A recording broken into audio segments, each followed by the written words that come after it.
Hello guys, welcome back to my channel. ഇന്ന് ഞാൻ വന്നിരിക്കുന്നത് ഒരു ഡെസേർട്ട് റെസിപ്പി ആയിട്ടാണ്. ഇതിനൊക്കെ നമുക്ക് ഉണ്ടാക്കാൻ പറ്റുന്ന റെസിപ്പിയാണ്. അറബിക് നാട്ടിലേക്ക് ഫേമസ് ആയിട്ടുള്ള കുനാഫയുടെ റെസിപ്പിയാണ്. അപ്പോൾ നമുക്ക് വീഡിയോയിലേക്ക് പോയാലോ? അപ്പോൾ ഈ ചാനൽ ആദ്യമായാണ് ആരെങ്കിലും കാണണമെങ്കിൽ ഒന്ന് സബ്സ്ക്രൈബ് ചെയ്തേക്കണേ.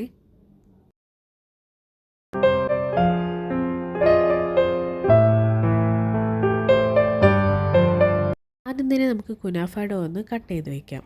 അതിനായിട്ട് ഞാൻ ഈ ഒരു ബ്രാൻഡിൻ്റെ ഡോയാണ് എടുത്തിരിക്കുന്നത്. അത് ആവശ്യത്തിനായിട്ടൊന്ന് കട്ട് ചെയ്ത് ഇതേപോലെ ചെറിയ ചെറിയ പീസാക്കി കട്ട് ചെയ്തെടുക്കാം.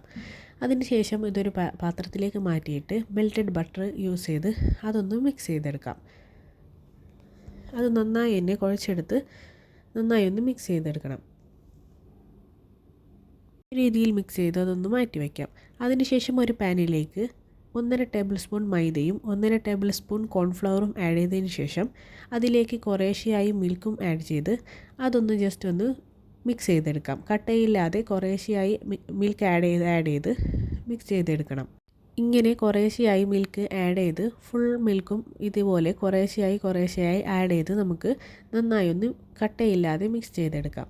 ഫ്ലെയിം ഒന്ന് ഓണാക്കിയതിന് ശേഷം ലോ ഫ്ലെയിമിലിട്ട് ഇതൊന്ന് കുറുക്കിയെടുക്കാം. ഇതൊന്ന് കുറുകി വരുമ്പോൾ അതിലേക്കൊരു 2-3 ടേബിൾ സ്പൂൺ ഷുഗറും ആഡ് ചെയ്ത് അതൊന്നൊന്ന് മിക്സ് ചെയ്തതിന് ശേഷം അതിലേക്ക് 2 ക്യൂബ് ഞാനിവിടെ ഈ ഒരു ടൈപ്പിലുള്ള ചീസാണ് ചേർത്തിരിക്കുന്നത്.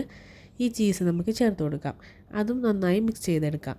ഇത് മിക്സായി ഇത് നമുക്കൊന്ന് മാറ്റി വയ്ക്കാം. ഇനി കുനാഫ നമുക്കൊന്ന് സെറ്റ് ചെയ്തെടുക്കാം. അതിനായി ഒരു ടിന്നിലേക്ക് കുറച്ച് ബട്ടർ ഇട്ട് സ്പ്രെഡ് ചെയ്തതിന് ശേഷം ഇതിലേക്ക് കുറേശ്ശെയായി ഡോ ആഡ് ചെയ്ത് അത് നന്നായി ഇതുപോലെ പരത്തി കൊടുത്ത് അത് നന്നായി ഒന്ന് പ്രസ് ചെയ്തെടുക്കാം. നന്നായി പ്രസ് ചെയ്ത് കൊടുക്കണം. അതിനുശേഷം അതിലേക്ക് ഫില്ലിങ് കുറേശ്ശെയായി ഒന്ന് ആഡ് ചെയ്ത് കൊടുക്കാം. ഫില്ലിങ് ഇതേപോലെ കുറേശ്ശെയായി ആഡ് ചെയ്ത് കൊടുക്കാം. ഇനി അതിൻ്റെ മേലിലേക്ക് നിങ്ങൾക്ക് ചീസ് വേണമെങ്കിൽ ആഡ് ചെയ്യാവുന്നതാണ്. ഞാനിവിടെ ചീസൊന്നും വേറെ യൂസ് ചെയ്തിട്ടില്ല. ഫില്ലിംഗ് എല്ലാം ഇട്ടതിന് ശേഷം അതിൻ്റെ മുകളിലായിട്ട് കുനാഫയുടെ നെക്സ്റ്റ് ലെയറായിട്ട് കുനാഫ ഡോ ഇട്ട് കൊടുത്ത് അത് നന്നായി പ്രസ് ചെയ്തെടുത്തതിന് ശേഷം ഞാനിവിടെ എയർ ഫ്രയറിലാണ് ബേക്ക് ചെയ്തെടുക്കുന്നത്. എയർ ഫ്രയറിലേക്ക് വെച്ച് കൊടുത്ത് എയർ ഫ്രയർ പ്രീഹീറ്റ് ചെയ്യേണ്ട ആവശ്യമൊന്നുമില്ല. നേരെ തന്നെ അതിലേക്ക് വെച്ച് കൊടുത്ത് ഒരു 200°യിൽ 10 മിനിറ്റ്സ് കൊണ്ട് ബേക്ക് ചെയ്തെടുക്കാം. ആ ടൈം കൊണ്ട് നമുക്കിതിനായിട്ടുള്ള ഷുഗർ സിറപ്പിനായിട്ട് പഞ്ചസാരയിലേക്ക് വെള്ളവും ഏലക്കായും ചേർത്ത് അത് നന്നായി ഒന്ന് തിളപ്പിച്ചെടുക്കാം. അപ്പോഴേക്കും കുനാഫയുടെ ഒരു ഭാഗം സെറ്റായിട്ടുണ്ട്. ഇനി ഒരു 160°യിൽ മറിച്ച് വെച്ചതിന് ശേഷം ഇതൊന്ന് 10 മിനിറ്റ്സ് 160°യിൽ കൂടിയും ഒന്ന് ബേക്ക് ചെയ്തെടുത്ത് റെഡിയാക്കി എടുക്കാം. കറക്റ്റ് ടൈമിൽ തന്നെ പെർഫെക്റ്റ് ആയിട്ട് കുനാഫയുടെ റെഡിയാക്കി കിട്ടിയിട്ടുണ്ട്. ഞാനിവിടെ ഡെക്കറേഷനായിട്ട് പിസ്തയ്ക്ക് പകരം കാഷ്യൂനട്ട് പൊടിച്ചതാണ് ആഡ് ചെയ്തിരിക്കുന്നത്. ഇനി ഷുഗർ സിറപ്പും ആഡ് ചെയ്ത് നമുക്കിത് സെർവ് ചെയ്തെടുക്കാം. അപ്പോൾ നിങ്ങൾക്ക് ഈ വീഡിയോ ഇഷ്ടപ്പെട്ടു എന്ന് വിചാരിക്കുന്നു. നിങ്ങൾ തീർച്ചയായും ഈ റെസിപ്പി ട്രൈ ചെയ്ത് നോക്കുക.